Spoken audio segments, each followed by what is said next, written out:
Ẹ káalẹ́ ní gbogbo ibikíbi tí ẹ ti ní àǹfààní láti máa gbọ́ wa. Mo kí wa káàbọ̀ sí orí ètò ọlọ́sọ̀ọ̀sẹ̀ wa ìwà ìṣirò, níbi tí a ti máa ń ṣàlàyé ìwé ọ̀jọ̀gbọ́n K. Stroud àti Lukgaf. So lágbára Ọlọ́run bá a máa mú ní kámọ́kámọ́, a máa tẹ̀síwájú níbi tí a bá ẹ̀kọ́ náà dé ní ọ̀sẹ̀ tó kọjá. Fún àǹfààní àwa tí a bá wa ká lọ ní ibi ẹ̀kọ́ tó kọjá, a bẹ̀rẹ̀ ẹ̀kọ́ vector ní prógrámù ẹlẹ́ẹ̀kẹfà. So ọ̀jọ̀gbọ́n wọ́n ṣàlàyé vector fún wa. A dẹ̀ sọ fún wa pé tá a wá ní àwọn physical quantities nínú mathematics, a ló lè pín sí méjì o. A lè ní scalar quantity, a dẹ̀ sì lè ní vector quantity. Ẹ̀rí scalar quantity yìí, alóhùn ló yẹ pé yóò mọ ṣe kí ni o, yóò mọ ní magnitude lásán tí a mọ̀ sí ààyè tàbí bí nǹkan ti ṣe kí ni o, wíwo nǹkan. La fi ṣàlàyé pé nígbà mìíràn bẹ́ẹ̀ nígbà tá a wà nílé ìwé alákọ̀ọ́bẹ̀rẹ̀ wọ́n lè ṣàlàyé fún wa pé ká tó nọ́mbà in order of magnitude. Ẹ̀rí pé tí wọ́n máa ń gbà lérò pẹ̀lú in order of magnitude náà ni pé kí ni o, ká tó ní bí wọ́n ṣe wíwo sí, bóyá ní ascending sí descending ni o. Ascending ni pé láti kékeré lọ sí wíwíwo, descending ni pé láti wíwíwo lọ sí kékeré, láti wíwíwo lọ sí kékeré. Ìjẹ́tílẹ̀ bá yé wa tá gbọ́ yé, a ní scalar quantity òun ní ọmọ ní magnitude lásán. Ṣùgbọ́n tó bá jẹ́ pa bá ní vector quantity, òun mọ̀ ní magnitude, yóò dẹ̀ sì mọ̀ ṣe kí ni o, yóò dẹ̀ sì mọ̀ ní direction, yóò dẹ̀ sì mọ̀ ní direction. Ṣàlàyé fún wa pé vector yìí o, nínú àwọn ọkọ̀ mìíràn tá a lè fún òun náà ni pé a lè pè ní Euclidean vector, a lè pè ní kí ni o, geometric vector, kódà nínú àwọn òwe mìíràn wọn a máa pè ní spatial vector. A ṣàlàyé ìtumọ̀ position vector bákan náà ẹ̀wẹ̀. Mo ní ká pé bá nírò nǹkan báyìí, Cartesian plane mi leléyìí o, sotiye. Ká pé bá ní vector kan báyìí, rí vector tó jẹ́ pé ń bá ṣàdáyan rí láti bí Cartesian plane mi báyìí àti reference point tá a mọ̀ sí 0 báyìí ní origin la máa pè ní position vector. Àwọn eléyìí tó yàtọ̀ sí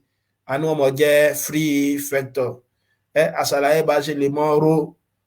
vector méjì papọ̀, pàápàá jùlọ láti bí òfin kíni o, láti bí triangular laws of vector. Torí mo mọ̀ pé ká pé bá ní vector a sotiye, alálè mọ kọ vector báyìí tó jẹ́ pé ìlà yìí yóò mọ jẹ́ magnitude rẹ̀, eléyìí òun táàrò yẹn òun náà ni direction rẹ̀. Mo bí agbálá yìí báyìí. So mo ń tabá nírú vector yìí báyìí, vector a báyìí, direction rẹ̀ ni a ní magnitude ibi ìbẹ̀rẹ̀ yìí òun la máa pè ní head, ibi tó ti bẹ̀rẹ̀ eléyìí la máa pè ní tail. Tá bá ní vector alákọ̀ọ́kọ́ báwọn bóyá a báyìí, tá tún ní vector mìíràn náà b tó jẹ́ pé tail a òun náà ní head b. Òfin triangular vector náà ni pé kí ni o, ìròpọ̀ wọn yóò mọ̀ fún wa ní kí ni o, yóò mọ̀ fún wa ní c, ìròpọ̀ wọn mọ̀ fún wa ní c. Mo nínú ọ̀nà tá lè gbàgbé lè yọ dàbí ká mọ lọ sí Ìṣẹ́yìn láti Ògbómọ̀ṣọ́. Rí pé ọ̀nà méjì la lè gbà, kódà a lè gba Ìṣẹ́yìn s'Ógbómọ̀ṣọ́ tààrà, a lè gba Ìṣẹ́yìn s'Ógbómọ̀ṣọ́ tààrà, tàbí kó jẹ́ pé kí n kọ́kọ́ ṣe kí ni o, kí n kọ́kọ́ dọ̀yọ́ kí n tó wá tó dé Ìṣẹ́yìn náà. A níròpọ̀ ẹ̀ náà la máa pè ní kí ni o, resultant vector. Káwá lọ mọ̀ ìpè yàtọ̀ sí àwọn vector bá a ṣe rò wọ́n papọ̀ lọ́sẹ̀ tó kọjá, torí níbí báyìí mo ti mọ̀ pé vector a kápá bá ní a báyìí àbí ká pé eléyìí ní a tí mo dẹ̀ ṣe ní b ní báyìí bí sotiye tá dẹ̀ ní c báyìí, a ní ab wà o, àbí ká pé ac òun ní ọmọ jẹ́ AB plus BC. so tí ń dọ́gba pẹ̀lú kíni o b plus c so tí tó bá fi tí ń dùn sí nídìí yẹn náà vector náà ni wọ́n ṣe kíni òun náà ló túmọ̀ sí o kódà nínú àwọn tá a mọ̀ lọ́sẹ̀ tó lọ náà ni pé ká pé bá ní ab vector ab mo ní yóò mọ̀ dọ́gba pẹ̀lú kíni o ob minus oa tá ipa bá fẹ́ ronú rẹ̀ ní agbọ́nrin position vector báwọn wọn bí a gbọ́ àlàyé yẹn yékéyéké ṣùgbọ́n tá a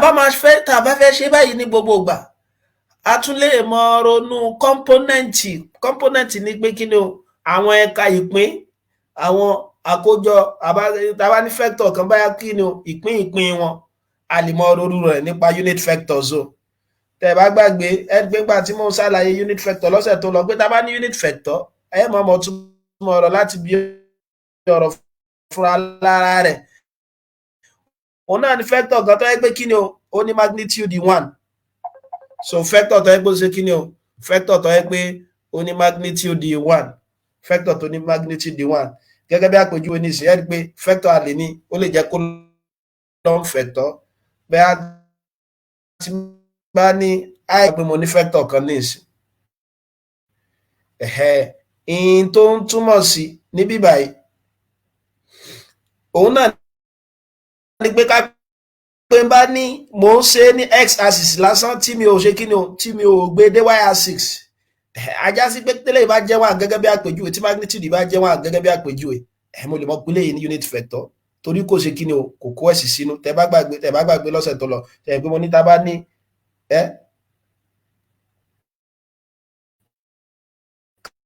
Cartesian plane mi báyìí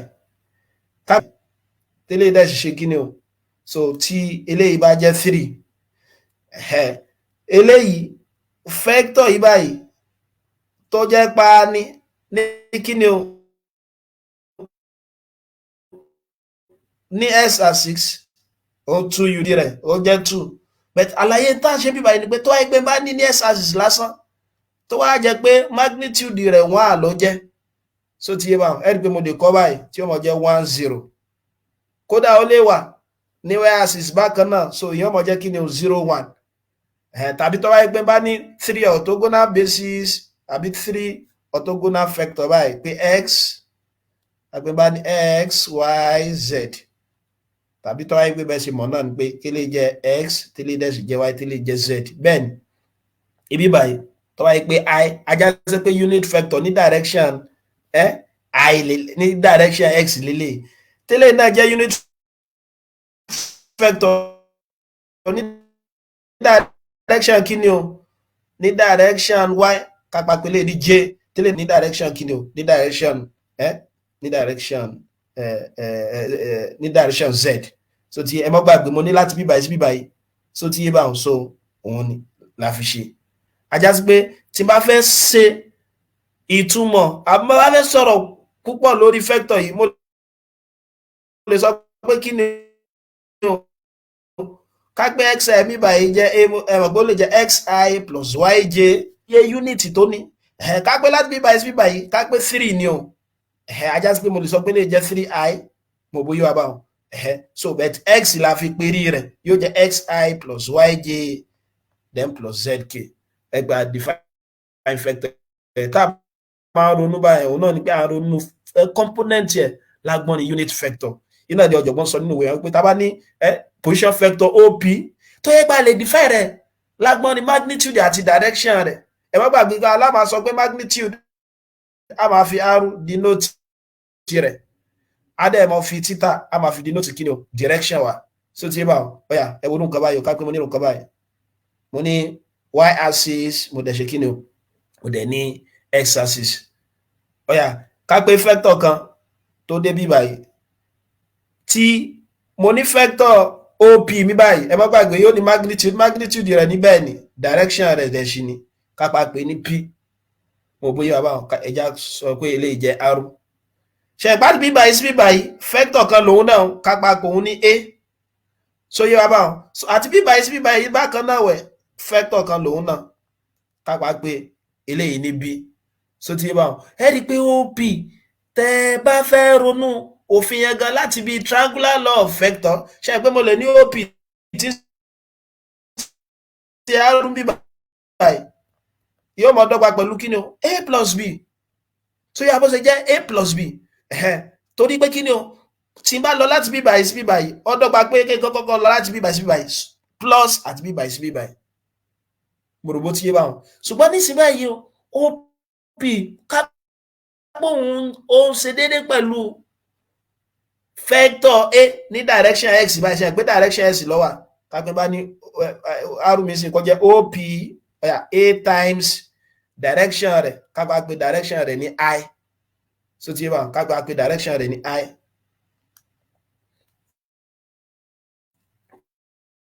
kádẹ́ pé direction lè ní j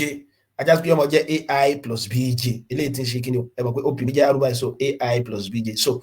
I yẹn àti j ọ̀la ń pè ní kíni unit vector mo rò bóyá wa àlàyé tí mo ń sọ báyìí tàbí tá bá ní direction rẹ̀ ai òun ni ọmọ jẹ́ unit vector so tá bá define I bó jẹ́ unit vector ní direction os ní mi báyìí ajá pé máa ní kíni o a mi ọmọ jẹ́ ai ai bí báyìí èmi ó lè jẹ́ nǹkan kan kápẹ́ bá ní 3 bí báyìí ó lè jẹ́ pé 3 unit 4 unit 5 unit yóò padà yé wa àlàyé tí mo ṣe bí báyìí so ajá sí pé I àti j ní òun ni unit vector ní direction kí ni o ox òun ni I so tí yé bá oy òun náà ní kí ni o òun ni j mo bí a gbọ́ àlàyé tá à ń ṣe ń bẹ̀rẹ̀ báyìí so pàápàá jùlọ ẹni pé tọ́jọ́ mo bá mú kan báyìí pàápàá mo ní z1 is equal to 2i plus 4j so ti z2 is equal to 5i plus 2j ẹ má gbàgbé pé I àti j àwọn ní unit vector wa ṣe ẹgbà lè ṣàdáyẹn rí eléyìí náà alákọ̀ọ́kọ́ nísìn fún vector z1 2i kágbélé yìí ó ń lọ ní direction I tó ìpele mú ń lọ ní direction j báyìí so ti yé mi báwọn ṣe ẹgbẹ́ kágbé 2 mi dé bí báyìí 2 ni o mo rò bó yé mi báwọn mo á ní vector ní direction j kágbé fún wa bí báyìí ṣe gbé ìtumọ̀ rẹ̀ ní báyìí vector wa ní tá bá ṣe ń pè ní vector wa ní tí ń ṣe z1 mo bí yé wa gbé sọ because a ní 2 bí báyìí mo dẹ̀ ní kíni mo dẹ̀ ní 4 bí báyìí nígbà pé yóò dọ́gba pẹ̀lú ara wọn gẹ́gẹ́ bákan náà pẹ̀lú vector ẹlẹ́ẹ̀kejì tá a mọ̀ sí kíni o tá a mọ̀ sí z2 yìí bẹ́ẹ̀ ni rí pé unity eléyìí 5 ni o so ti yé bá 5 unit so ti yé ẹlẹ́ẹ̀kejì ẹwẹ̀ 2 lòun ká pé 2 yẹn wà ní bíbáyìí pé mo tún lè ní vector mìíràn tó jẹ́ z2 láti bíbáyìí sí bíbáyìí mo bá gbàlàyé bá so ajá sí pé tó bá fẹ́ káro méjèèjì papọ̀ ní ìsìn òun náà ni pé kí ni o z1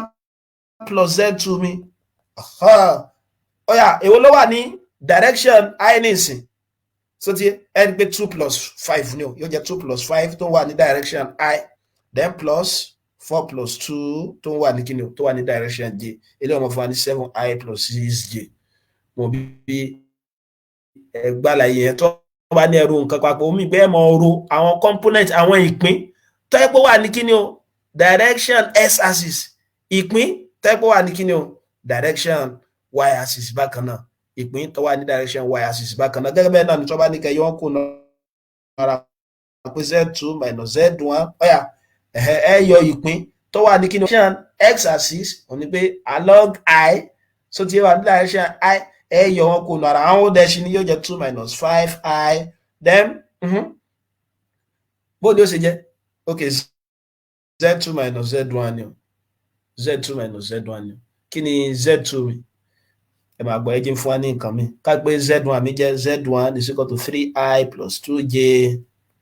1 is z2 is equal to 4i plus 3j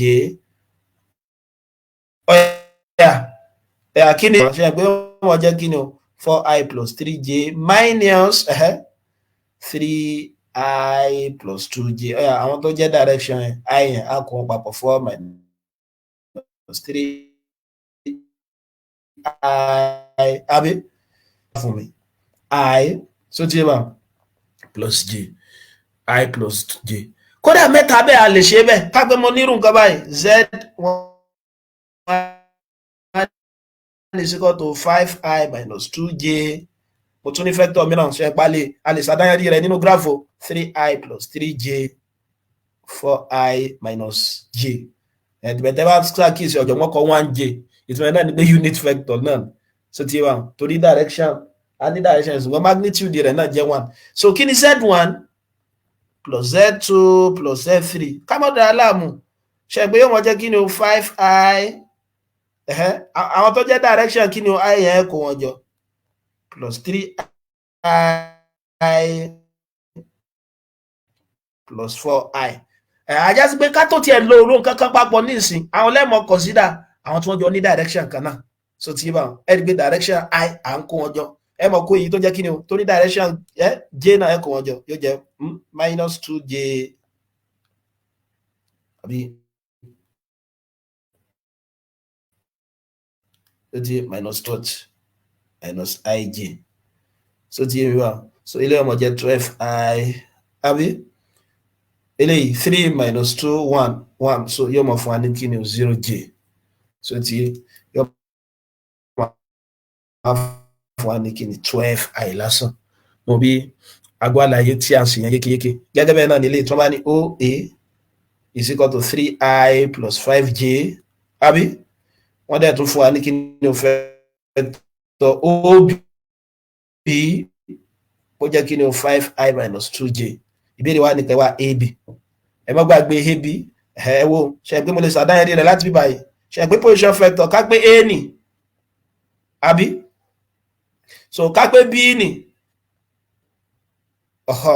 so ìbéèrè wa ní kí n wá kí ni o kí n wá ab ajá sí pé ab ọmọ jẹ́ ìròpọ̀ kí ni o ìròpọ̀ àwọn méjèèjì so ti ab is equal to what oa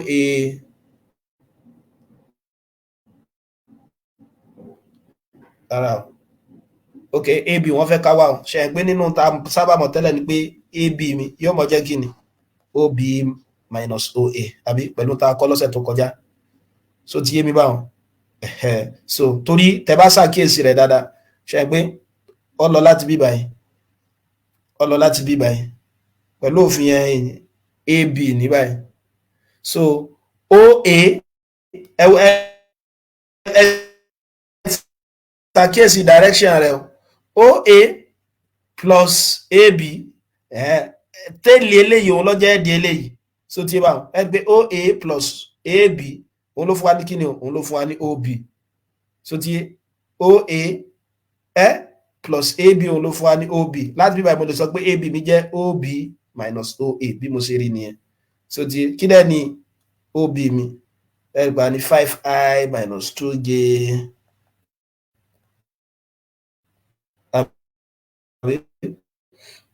minus 3i àbí plus 5j tàbá kó àwọn tó ń jọ ní direction kan náà jẹun so ilé ọjọ́ kìíní 5i minus 3i minus 2j minus 5j so tí yé bá wọn so ilé ọmọ ajẹ́ kìíní 2i minus 7j ìjẹ́tẹ̀lẹ̀ ẹ̀rọ ayé wa àti mọ̀ bá ṣe lè mọ̀ ṣàdáyanrí vector ní kíni ní kọ́mpónẹ́ǹtì àwọn kọ́mpónẹ́ǹtì bá ṣe lè mọ̀ ṣe àwọn kọ́mpónẹ́ǹtì and unit vector bó ní ta vectors in space ẹ̀rí pa ti mọ̀ ipa lè mọ̀ rí vector ní xy plane náà gẹ́gẹ́ bó ṣe ṣàlàyé lẹ́ẹ̀kan báyìí tí bá nírò nǹkan báyìí ó lè ṣàdáyẹrí rẹ̀ báyìí mo mọ̀ pé eléyìí ó jẹ́ x axis eléyìí dẹ̀ sì jẹ́ y axis tó wáyé pé unit vector bí báyìí jẹ́ j ẹ rí pé nínú tá a mọ̀ nísìnyí wọn náà ní kíkà pé bá ní vector arú mi bí báyìí a ní ọmọ jẹ́ si plus yj àwa lè ní 3 orthogonal bases 3 orthogonal bases náà ni pé tó wáyé pé yàtọ̀ sí x àti y coordinate tí mo ní ká pé bá ní coordinate mẹ́ta gẹ́gẹ́ bí àpèjúwe nísìn mo ní y mo ní x mo ní z náà kún x perpendicular sí z so ti yé bá wọn x náà dẹ̀ ṣe kí ni o wà perpendicular sí z wọ́n wà perpendicular sí ara wọn láfi pé ní orthogonal basis pé yóò yí wa báyìí ká gbé bá nírò nǹkan báyìí náà so ti yé wa mo ti mọ̀ pé sum eléyìí 90 degree náà so ti yé wa so eléyìí náà báwọn náà so ti yé ajá sí pé wọ́n ṣe kí ni o wọ́n wá orthogonal síra àwọn ṣe ń pé vertically opposite so ti yé wa 90 so wọ́n wà opposite síra so àti sàdáyẹ́dì rẹ̀ ní agbọ́nrin component mẹ́ta ni àyẹ́gbẹ́ ní ìwà sọ̀rọ̀ ní ilé ọmọ jẹ́ component xyz unit vector nígbà yóò jẹ́ I ilé yóò jẹ́ j ilé yóò dẹ̀ ṣe kí ni ilé yóò sì jẹ́ k òun náà ni wọ́n gbìyànjú láti sọ bẹ́ẹ̀ but mo ti mọ̀ tẹ́lẹ̀ pé tó bá yẹ pé méjì ló jẹ́ ṣe pé méjì ní sí ìgbà yìí mo lè wá modulus ẹ̀gẹ́ bá ti sí lọ́sẹ̀ tó lọ ilé yìí jẹ́ y ilé yìí dẹ̀ sì jẹ́ z a ní vector nígbà yìí tó jẹ́ kí ni o tó jẹ́ r so ti tẹ́ bá gbàgbé ẹ rí pé right angle triangle lélẹ́yìí o ẹ̀dẹ̀mọ́ gbàgbé tá bá ní right angle triangle tí bá fẹ́ wá side kan tó ń ṣe side eléyìí níbí báyìí kí la máa lò Pythagoras theorem kí dẹ̀ ni Pythagoras theorem sọ wọn náà ni pé ní right angle triangle àbí square tó wà lórí hypotenuse tí ń ṣe bíbá yóò mọ̀ dọ́gba pẹ̀lú square tó wà láàrin àwọn méjèèjì yóò mọ̀ dọ́gba pẹ̀lú square tó wà ní orí àwọn méjèèjì so lágbọ́n níbẹ̀ yẹn náà so ẹ rí pé tó bá yẹ pé a bá ní component mẹ́ta tàbá ní component mẹ́ta ṣe ń pé component mẹ́ta ní ìsìn àrú instead x ń sìn wọ́n jẹ́ xi plus yj plus zk so ti yé báwọn ẹ má dára yín láàmú modulus ń bẹ òun náà yóò máa jẹ́ square root of x square plus y square plus z square so ti yé báwọn yóò máa jẹ́ x square plus y square plus z square so depending lórí ìtẹ́ bá mú níbẹ̀ so òun náà ni pé ká gbé vector mi irú ilé tí mo ní lẹ́ẹ̀kan ṣe ń pa sí lọ́sẹ̀ tó lọ tó bá yẹ pé 2i plus 5j tó jẹ́ unity méjì ní x direction tó jẹ́ unity márùn ní y direction modulus yìí kí ni wọ́n jẹ́ square root of 2 squared plus 5 squared eléyìí tí wọ́n jẹ́ kí ni square root of 4 plus 25 yóò máa jẹ́ root 29 mo bí agbálàyé yẹn yékéyéké bóun náà ni tó bá yẹ pé bá ní vector kan tó jẹ́ pq máa ní 4i plus 3j plus 2k 3 orthogonal basis ní ẹ mọ́ dára yín láàmú fa so modulus yẹn tí wọ́n máa ń pè ní r mo nígbà mìíràn wọ́n lè kọ́ báyìí so tí òun náà ni modulus àbá absolute value rẹ̀ so tí ilé ọmọ jẹ́ square root of 4 squared plus 3 squared plus 2 squared gbogbo ẹ̀ lásàlàyé lọ́sẹ̀ tó kọjá so wọn náà máa jẹ́ kí ni square root of 16 plus 9 plus 4 yóò máa jẹ́ square root of 29 mo bí agbó àlàyé yẹn yékéyéké ọ̀jọ̀gbọ́n á fẹ́ ṣàlàyé direction cosines ní tí ó di oyé wa lélẹ́yìí o ọ̀yà ẹ̀jẹ̀ tún ní Cartesian plane mi ṣe ń pé 2 components lélẹ́yìí kì í ṣe 3 orthogonal basis so 2 components lélẹ́yìí báyìí àbí mo ní x direction àbí kápẹ́ bá tiẹ̀ ní vector kan báyìí kápẹ́ mo pe vector yẹn ní v mo dẹ̀ pé léyìí ní y direction mo bí agbálàyé yẹn yékéyéké báyìí so ti àbí kápẹ́ lè jẹ́ a eléyìí dẹ̀ sì jẹ́ b ẹ mọ́ gbà so eléyìí jẹ́ x direction sẹ́yìn pé ix so ti pé ix òun ló ń dọ́gba pẹ̀lú a so iy òun ló ń dọ́gba pẹ̀lú b ọ̀yà ẹ mọ̀ pé kápẹ́ bá ní angle kan bí báyìí alpha ẹ̀rí angle alpha yìí tó ń bá vector v jáde àti kí ni o direction x yìí a máa pè ní kí ni o direction rẹ̀ a máa pè directional angle lélẹ̀ direction angle tó ń sọ angle tó sọ àjọṣe tó wà láàrin kí ni o vector v àti kí ni o àti vector yìí àti unit vector yìí so ti yé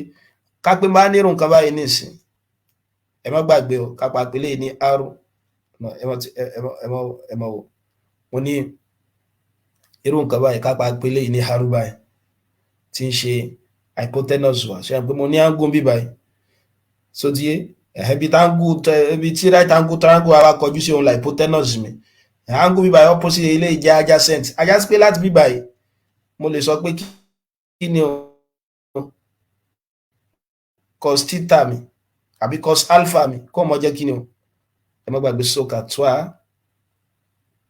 adjacent over hypotenuse kí dẹ̀ ni adjacent mi o adjacent mi báyìí jẹ́ a divided by r tí ń ṣe hypotenuse so yóò wá báwọn gẹ́gẹ́ bákan náà wẹ̀ kápẹ́ bá tún ní vector mìíràn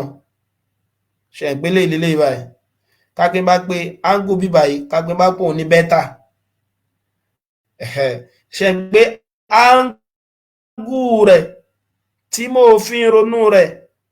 yàní pé angle vector yìí ní tí mo ń sọ lélẹ̀ pé angle yìí vector tó wà ní direction y dórí v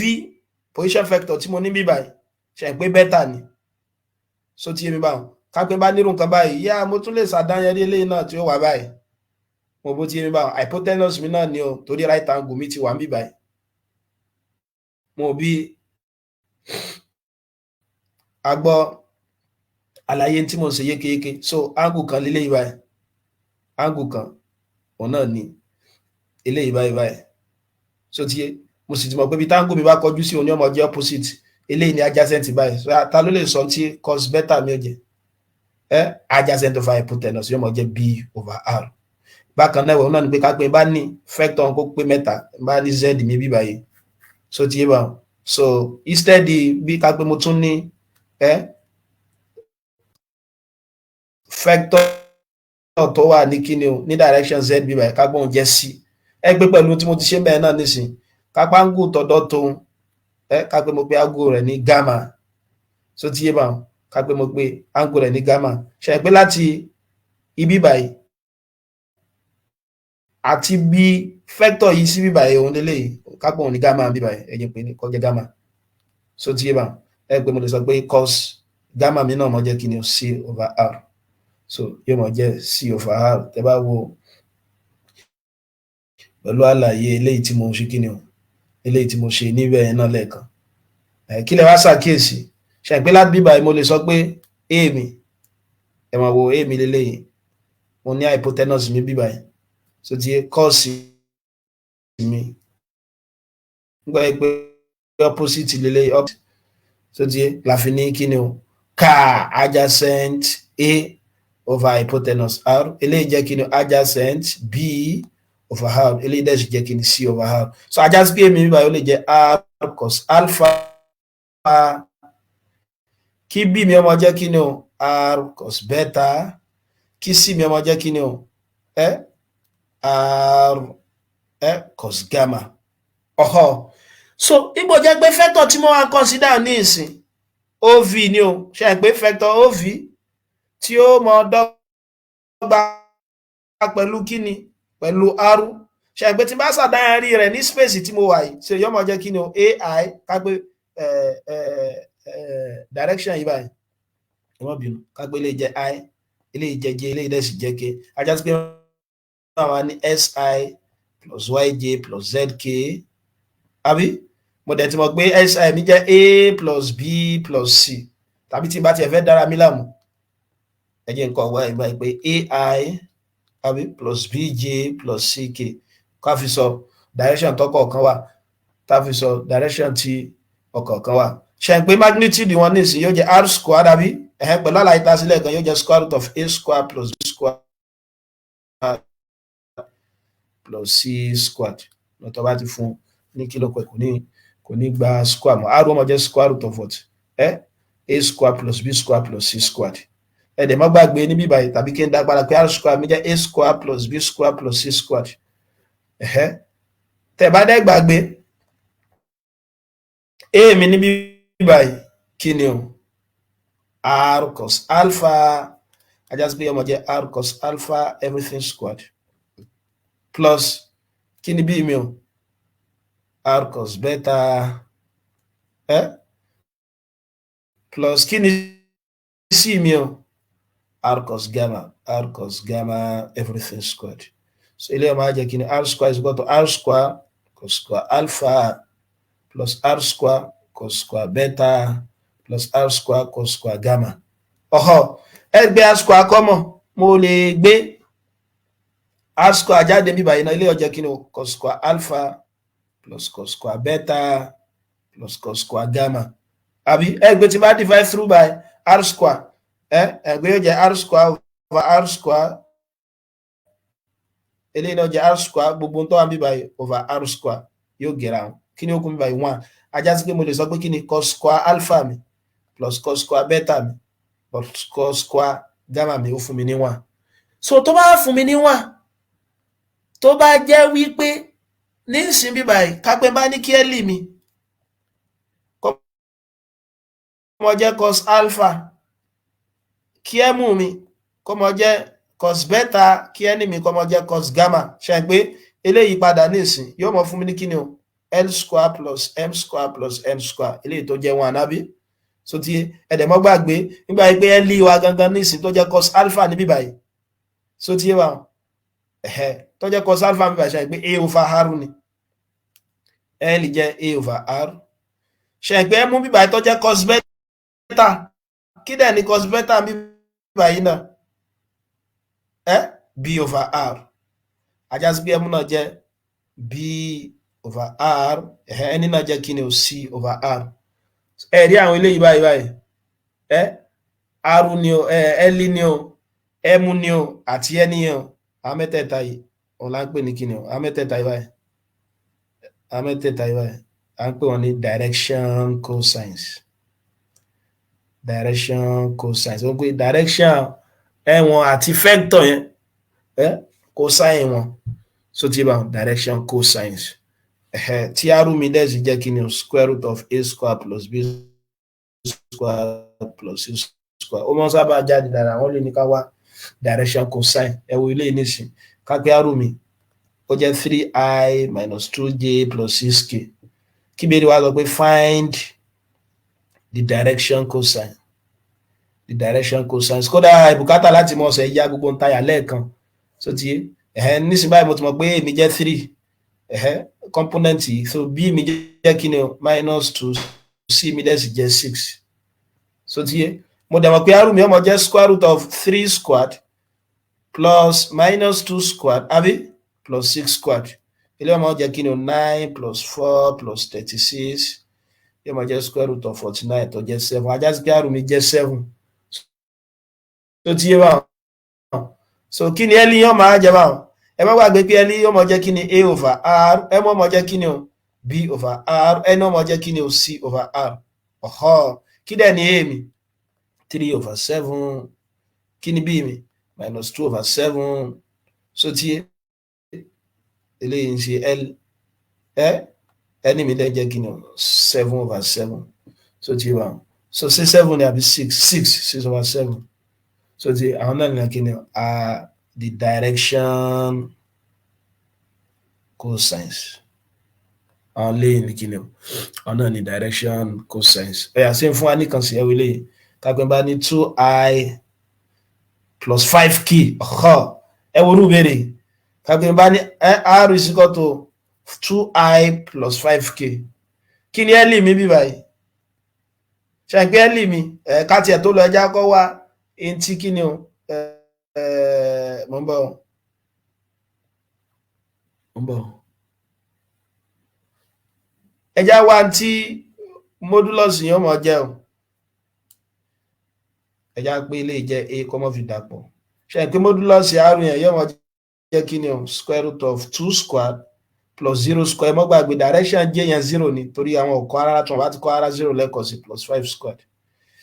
yóò máa jẹ́ kí ni o square root of 4 plus 25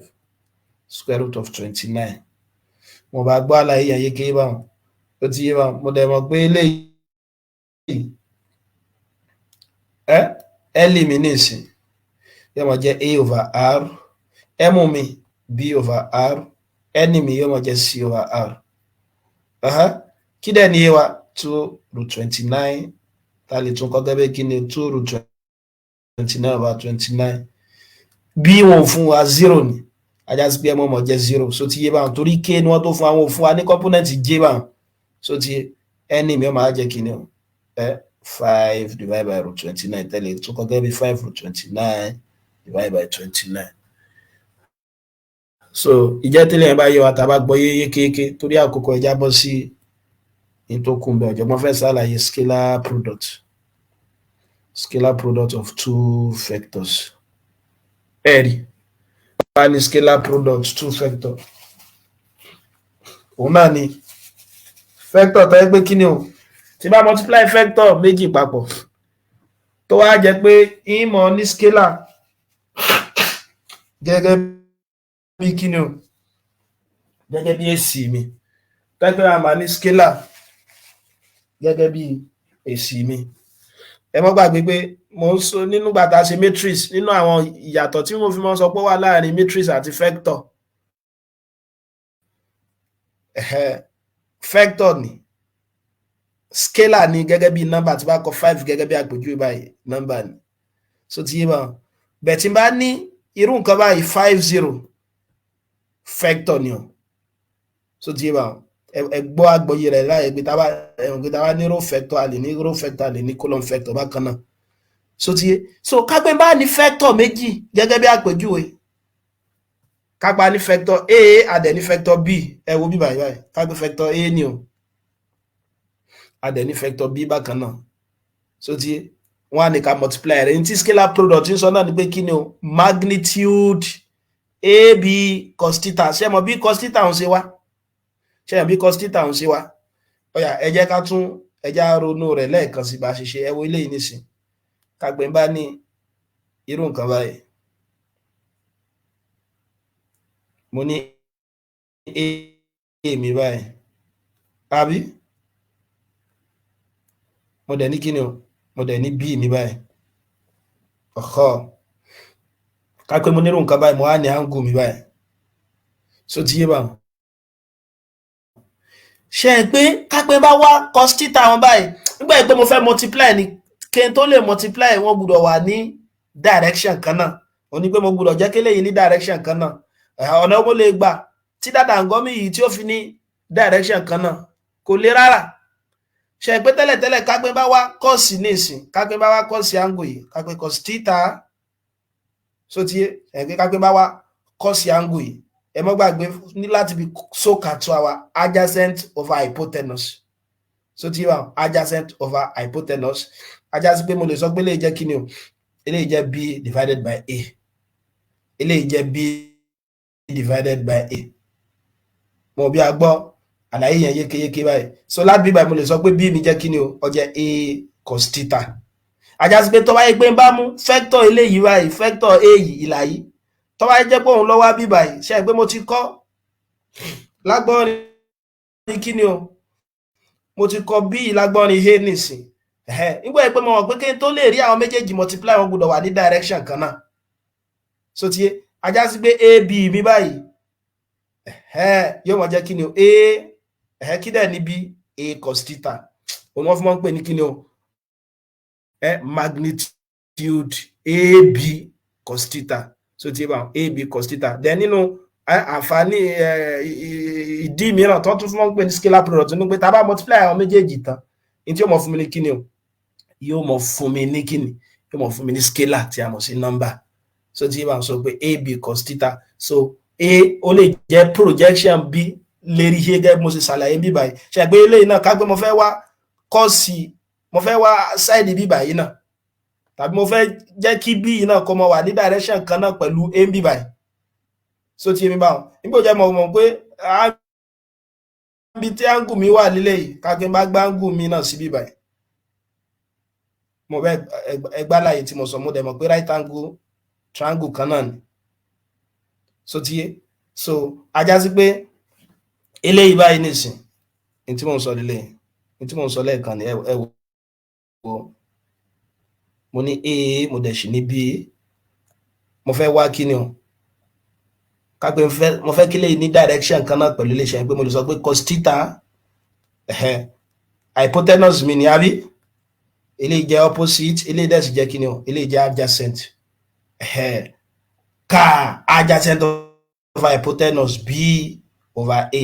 so tí b mi jẹ́ kí ni o a cos theta ẹ̀ pé mo ti kọ́ gẹ́gẹ́ bí kí ni o mo ti kọ́ b gẹ́gẹ́ bí kí ni o lágbọ́nrin a so tí bá wọn so that wọ́n fi wà ní direction kan náà ó dàbí kí n sọ kalẹ̀ kó náà mọ̀ wà ní agbọ́nrin b so mo bá multiply wọn papọ̀ ab mi nísìn ṣe pé yóò mọ̀ jẹ́ kí ni a kí dẹ̀ ni bí a cos theta so tí wọ́n fi mọ̀ pé ní kí ni magnitude ab cos theta so tí magnitude ab cos theta òun náà ni ẹ máa wo àpẹẹrẹ mìíràn báyìí ká pé bá ní irú vector báyìí gẹ́gẹ́ bọ́jọ̀gbọ́n ṣe mú wa vector a àbí vector b so tí bá wọn ká pé lè jẹ́ 5 ilé dẹ̀ sì jẹ́ 7 wọ́n á ní angle mi báyìí jẹ́ 45 ẹ mọ́ gbàgbé láti definition rẹ̀ ab òun náà ni kíkíni magnitude ab àgbé size ìwíwo àwọn vector méjèèjì yẹn cos theta sí bá mọ́ bí cos yẹn ti wá mo ti ṣàlàyé lẹ́ẹ̀kan so tí so ajá sí pé ọmọ jẹ́ kíni 5 times 7 times cos 45 nígbà pé angle tó wà láàrin wọn ṣe pé angle tó wà láàrin wọn bíbáyìí náà láwá bó jẹ́ kíni ó jẹ́ cos theta ní bíbáyìí mo bá gbọ́ yí báyìí bẹ̀ẹ̀ tí angle tó wà láàrin wọn bíbáyìí ó jẹ́ 45 ajá sí pé dot product ní bíbáyìí tá a tún pè ní scalar product nínú ọkọ̀ mìíràn tí wọ́n lè fún scalar product náà ní dot product so tí bá wọn náà ní dot product so kódà náà àwọn mìíràn wọ́n máa ń pè ní norm àkàlàṣe norm ń gbà mí àdè ló fún vector náà so tí bá so ab nísìn yóò jẹ́ 35 kí ni cos 45 that'll be 1/√2 so tí ajá sí pé dot product yóò mọ̀ jẹ́ kí ni 35 divided by √2 so tí ó sì 35 √2 divided by 2 tẹ́ bá gbé sí short form ẹ wá jẹ́ ká kẹ́kọ̀ọ́ kan bí báyìí ká pé irú nǹkan báyìí ni mo ní ńkọ́ mo ní vector ẹja o component a bí báyìí tó wá jẹ́ pé angle tó wà láàrin àwọn méjèèjì tó bá jẹ́ 90 degree angle tó bá wà láàrin àwọn méjèèjì tó bá jẹ́ 90 degree ẹ má gbàgbé láti bí definition kí ni dot product tí wọ́n mọ̀ jẹ́ ab magnitude ab cos theta best cos mi báyìí yóò jẹ́ 90 àbí cos mi báyìí yóò jẹ́ 90 ẹ̀dẹ̀ mọ́ gbàgbé ajá sí pé angle tó wà láàrin wọn gbà tó yẹ pé mo ní cos 90 nsìn angle tó wà láàrin wọn ṣe pé 0 ni mo bó ti yé mi báwọn tó ní mo mọ̀ pé kí ni cos 90 0 so tí ajá sí pé àwọn ní magnitude ab báyìí times 0 so tí báwọn so òun náà ni pé scalar product òfin kan ní bíbá yóò ó mọ́ sábà máa ń jáde scalar product tó yẹ pé angle tó wà láàrin wọn 90 yà ní pé tó yẹ pé wọ́n wà perpendicular so tí báwọn pé right angle ni àwọn méjèèjì síra wọn a máa sọ pé kí ni scalar product tí wọ́n jẹ́ 0 ọmọ jáde dáadáa pé when do we say a vector is perpendicular a máa sọ pé vector wà perpendicular so tí tó bá yẹ pé dot product àbí scalar product tí wọ́n tó bá jẹ́ 0 tó bá jẹ́ dot product àbí tí dot product àbí scalar product wọn tó bá jẹ́ 0 inú ọkọ̀ mìíràn tí wọ́n bá fẹ́ pè ní perpendicular ọkọ̀ mi tó máa ń lò fún náà ni pé kí ni orthogonal so tí wọ́n tún máa ń lò kí ni wọ́n máa ń lò orthogonal fún mo bí agbó àlàyé tí mo ń gbìyànjú láti sọ yẹn yé ìyẹn tó ẹgbọ́n wà right angle triangle síra wọn ọ̀dà bó ní tó ẹgbọ́n wà parallel nǹkan ẹ mọ̀ wo irú nǹkan ká pé mo ní vector b ń bí báyìí mo ní vector a ń bí báyìí ṣe pé ńgbà tó wà parallel ajá sí pé angle tó wà láàrin wọn 0 ni wọ́n yà pé wọ́n wà ní the same direction ṣe pé lẹ́yìn nísìn tá bá wo direction rẹ̀ ká pé mo pé lẹ́yìn ní i eléyìí dẹ̀ sì jẹ́ j wọn ò papọ̀ tó ẹ pé right angle triangle ni wọ́n fi wà fún síra wọn bá ti ṣe lẹ́ẹ̀kan báyẹn kí la láwọn gẹ́ẹ̀tì báwọn ẹ pé cos 0 ni ab cos 90 degree mo dẹ̀ mọ̀ pé cos 90 degree jẹ́ 0 so tí báwọn yóò mọ̀ jẹ́ scalar product wọ́n mọ̀ jẹ́ 0 tí scalar product bá dẹ̀ ti jẹ́ 0 kí lẹ lè sọ nípa vector méjèèjì yẹn wọ́n wà perpendicular tàbí ká wọ́n wà orthogonal ọ̀yà kí lẹ lè sọ nípa eléyìí nísìn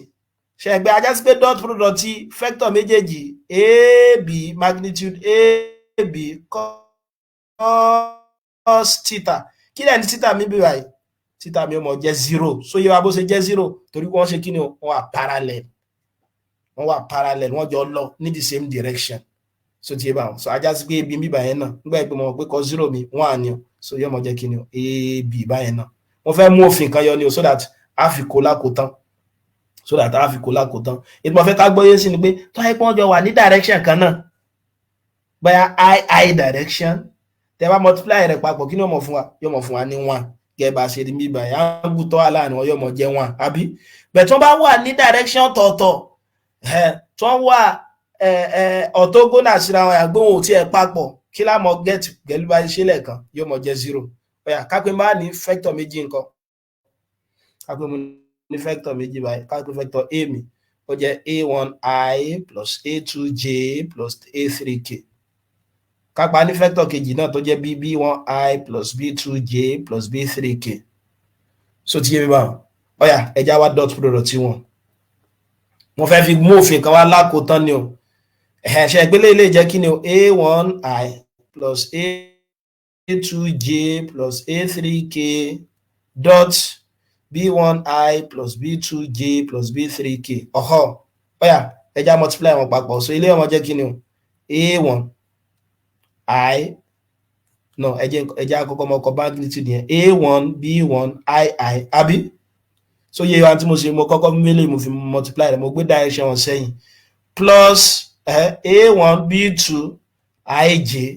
àbí òun ni o. Yeah, then plus a1 b3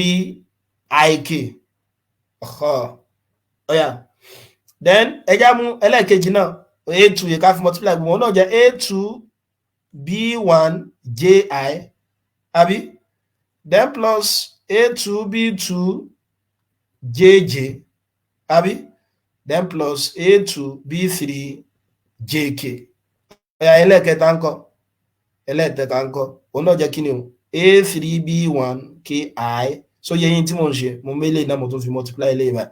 Then plus a3 b2 kj. Then plus a3 b3 kk. Kí la lè sọ nípa i pẹ̀lú àlàyé tí mo ṣe lẹ́ẹ̀kan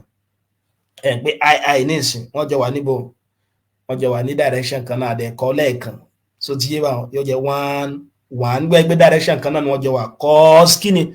àgùntí ọmọ wà láàrin wọn 0. So ti yé báwọn torí wọ́n jọ wà ní direction kan náà kí dẹ̀ ní cos 0 1 ajá sí pé yọmọ jẹ́ kí ni yọmọ jẹ́ 1. So òun náà ni pé tó ẹgbẹ́ bá multiply tó wà ní direction kan náà bóyá ii tàbí jj tàbí kk yóò mọ̀ fún wa ní 1 tó bá ti jẹ́ pé direction kan náà ni wọ́n jọ wà. So tí wọ́n bó ní tó ẹgbẹ́ bá ní ij ńkọ́ ṣe ẹgbẹ́ wọn jọ ní direction kan náà bí wọ́n mọ̀ wá kí ni o perpendicular síra wọn 1 àbí ká gbé ij náà ká mọ̀ dára lam cos kí nìyẹn cos 90 degree pẹ̀lú àlàyé eléyìí tí a ṣe sókè lẹ́ẹ̀kan mo dẹ̀ mọ̀ pé cos 90 degree 0 ajá sí pé ọmọ jẹ́ 0. Òun náà ni pé kí ni ij tàbí jk tàbí ki gbogbo àwọn tó gbé direction wọn papọ̀ ohun tẹ́ bá multiply wọn papọ̀ kí ni ó mọ̀ fún wa yóò mọ̀ fún wa ní 0. Láti bẹ̀ lọ kí lẹ lè sọ nípa ilé ìbáyìí ajá sí pé ilé yóò jẹ́ 0 ilé yóò jẹ́ 0 ilé yóò jẹ́ kí ni 0 ilé yóò jẹ́ 0 kí lẹ lè sọ nípa ilé náà jẹ́ 0 yóò jẹ́ 0 kí la nílẹ̀ okùn kí ni a1 b1 àbí plus a2 b2 plus a3 b3 òun náà ni kí ni o dot product. ìtumọ̀ gbìyànjú láti sọ bẹ́ẹ̀ náà ni pé kágbé bá ní vector báyìí ab tó jẹ́ 2i plus 3j plus 5k tí b mi dẹ̀ sì jẹ́ kí ni o 4i plus 1j plus 6k kí wọ́n dára mi láàmú tí bá fẹ́ wá dot product wọn kí ni dot product wọn mọ̀ jẹ́ a1 b1 òun náà ni pé component aláwọ̀kọ́ àwọn tó wà ní direction i ìmọ̀ multiply wọn papọ̀ ṣe ẹgbẹ́ ìtumọ̀ rẹ̀ lẹ́yìn ìtumọ̀ ilé ní Yorùbá náà ni pé kí ni o àwọn tó wà ṣe mọ̀ pé a1 b1 nísìnyí pé direction i là méjèèjì wà gbogbo àwọn tó wà ní direction i kí multiply wọn papọ̀ plus product àwọn vector tó wà ní direction j plus product àwọn vector tó wà ní direction k ajá sí pé ọmọ jẹ́ kí ni product àwọn vector tó wà ní direction i 2 times 4 plus product àwọn vector tó wà ní direction j 3 times 1 plus plus ni plus product àwọn vector tó wà ní direction k 5 times 6 ajá sí pé ọmọ jẹ́ 8 plus 3 plus 30. So tí yíba so yóò mọ̀ fún wa ní kí ni 41 kí lè wá ṣàkíyèsí ń parí gbèsè scalar ló ń fún àbí vector scalar torí magnitude lásán ni àlàyé tí mo ń ṣe lẹ́ẹ̀kan nìyẹn dí tí wọ́n fi mọ́ pé ní scalar product dot product nìyẹn torí tá a bá wá product ìtàn kí ni ó mọ̀ fún wa padà yóò mọ̀ fún wa ní scalar a tún ní vector product pẹ̀lú ògọ́dọ̀ ọba lọ́sẹ̀ tí ń bọ̀ àmọ́ àmọ́ ṣàlàyé yẹn so ti vector product náà pé kí ni o magnitude ab sin theta lòun tẹ́ pé tẹ́ bá multiply àwọn vector méjèèjì yẹn padà tán vector náà ni ó tún mọ̀ fún yín padà so ti bá bẹ́ẹ̀ scalar product àbí dot product tẹ́ bá multiply àwọn méjèèjì padà scalar ni ó mọ̀ fún yín o so ti ọ̀yà kí lè á tún lè sọ nípa eléyìí tó wáyé pé p mi ó jẹ́ 3i minus 2j plus 1k ẹ lè mọ́ kọ 1k lè kọ k lásán àbí tí q mi ẹ̀ mọ́ gbàgbé vector ni o 2i plus 3j minus 4k ọ̀jọ̀gbọ́n wa ní ká wà ní tí pq ó jẹ́ mi báyìí kí ni pq ó jẹ́ mi báyìí ẹ mọ́ gbàgbé pq yóò mọ̀ jẹ́ kí ni o p1 q1 àbí plus p2 q2 plus p3 q3 a ní ìtumọ̀ náà ni pé kí ni o àwọn tó wà ní direction i multiply wọn papọ̀ 3 times 2 plus àwọn tó wà ní direction j náà ńkọ́ minus 2 times 3 àbí then plus àwọn tó wà ní direction k 1 times minus 4 so tí so yóò máa fún wa ní 6 minus 6 minus 4 yóò mọ̀ jẹ́ kí ni o yóò mọ̀ jẹ́ minus 4 táwọn lè sọ ní ilé ọjẹ́ 2i plus 4k b okay b 3j tí bèrè wá sọ fún wa pé ká wá kí ni o dot product find the dot product of a and b ẹ mọ́ dára yín láàmú àwọn tó wà ní direction high ní bíbá 2 ni ní vector kejì èwo ló wà ní direction y kò sí yóò jẹ́ 0 then plus àwọn ló wà ní direction j bíbá yìí kò sí 0 kí ló wà ń sàlẹ̀ 3 then plus direction k ńkọ́ 4 ti sàlẹ̀ ńkọ́ 0 ẹ̀kẹ́tẹ̀ bá rò papọ̀ yóò mọ̀ fún wa ní 0 kí la lè sọ nípa vector méjèèjì they are perpendicular a is perpendicular to b àsọ̀fà pé tí tẹ́ bá wá dot product tó wá fún yín ní 0 kí ni àlàyé rẹ̀ hàn náà ni pé kí ni àwọn vector méjèèjì yẹn wọ́n wà perpendicular tàbí kẹ́ni wọ́n wà orthogonal so ìbéèrè náà lè sọ pé find the value of x for which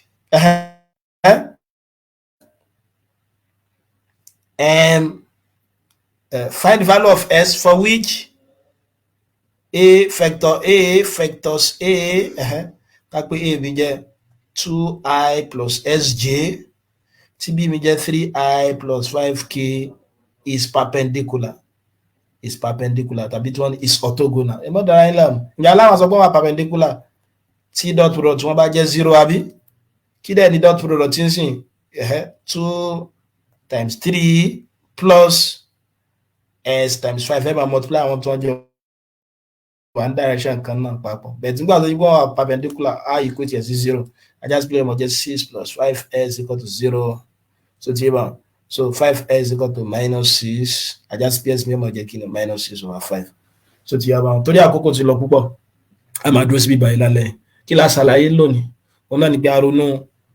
vector component vector ní unit vector a ṣàlàyé fún wa pé tí wọ́n bá nírú nǹkan báyìí so tí yé tó wáyé pé unit vector láti bí báyìí kó jẹ́ i tí unit vector láti bí báyìí jẹ́ j kí ni unit vector náà ní magnitude tó bá jẹ́ 1 so tí yé bá magnitude vector tó jẹ́ 1 so tí yé eléyìí jẹ́ s axis eléyìí jẹ́ y axis kódà tá a bá ní 3 orthogonal base tàbí 3 Cartesian plane báyìí tẹ́lẹ̀ náà jẹ́ z so tí eléyìí tó jẹ́ kí ni o eléyìí jẹ́ k tí vector ní direction x tó wá jẹ́ a ajá sí pé yóò mọ̀ jẹ́ ai báyẹn torí bí unity a mọ́ níbà so ní direction y bí báyìí náà kápẹ́ mo lóhun jẹ́ b tẹ́lẹ̀ jẹ́ c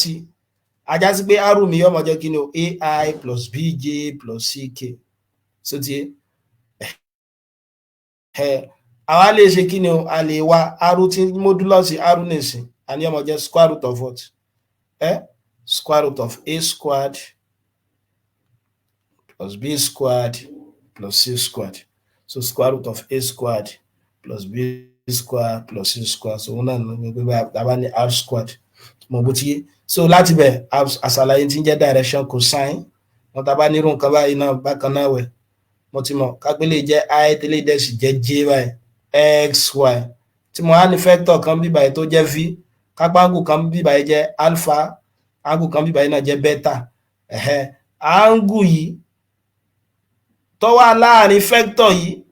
àti vector tó wà ní kíni o ní direction x yìí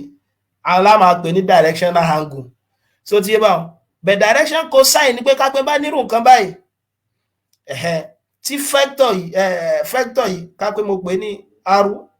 ṣẹ̀gbọ́n ni ó mọ̀ jẹ́ hypotenuse mi ní ìsìn tí wọ́n á wá cos angle yìí ṣe pé cos alpha mi so ti yé báwọn yóò mọ̀ jẹ́ adjacent adjacent over hypotenuse kápẹ́ vector yìí báyìí ó jẹ́ a báwọn adjacent yóò mọ̀ jẹ́ a over r so cos beta bákan náà wẹ̀ ẹgbẹ́ tẹ bá wá òun náà mo ṣàlàyé báyìí tá bá omi pé màá nírú nǹkan báyìí so tí mo dẹ̀ ní right angle triangle mi ajá sí pé hypotenuse mi náà dẹ̀ ṣì lélẹ́yìí o so tí so tẹ́lẹ̀ yìí náà bá jẹ́ kíni tó bá jẹ́ b báyìí ajá sí pé cos beta ọmọ jẹ́ b over r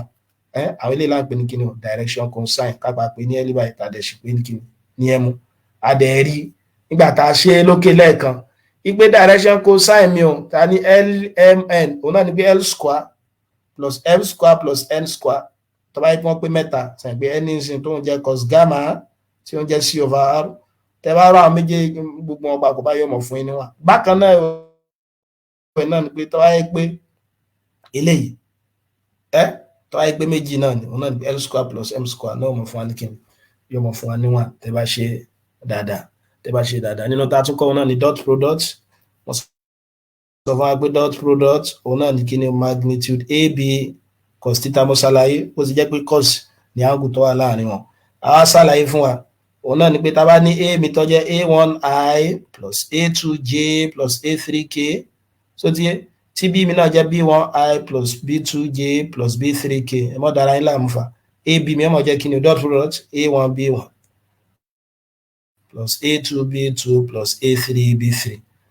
ìgbà máa sọ pé a b mi ìgbà náà mọ̀ fún wa ní 0 so náà ni pé tí kí ni o dot product tiwa yóò mọ̀ jẹ́ 0 tó wáyé pé a àti b tó bá wà perpendicular síra wọn tàbí tó bá wà orthogonal síra wọn so ti yé bá wọn so ẹ̀ rí pé a ṣe lókè bá wọn so ibi báyìí ni a mọ̀ dúró sí pẹ̀lú ògo Ọlọ́run bá a mọ̀ tẹ̀síwájú lọ́sẹ̀ tó ń bọ̀ ní frame 47 níbi tí ọ̀jọ̀gbọ́n fẹ́ mọ̀ ṣàlàyé vector product lọ gbé tabarẹ́ tó níbèrè kan àbó mìíràn ìbéèrè so ìgbà tí ó sí ìbéèrè agbọ́lọ́mbà a máa dúró síbí báyìí a dẹ̀ sì mọ̀ tẹ̀síwájú lọ́sẹ̀ tó ń bọ̀ ẹ ṣé púpọ̀ ó dìgbà.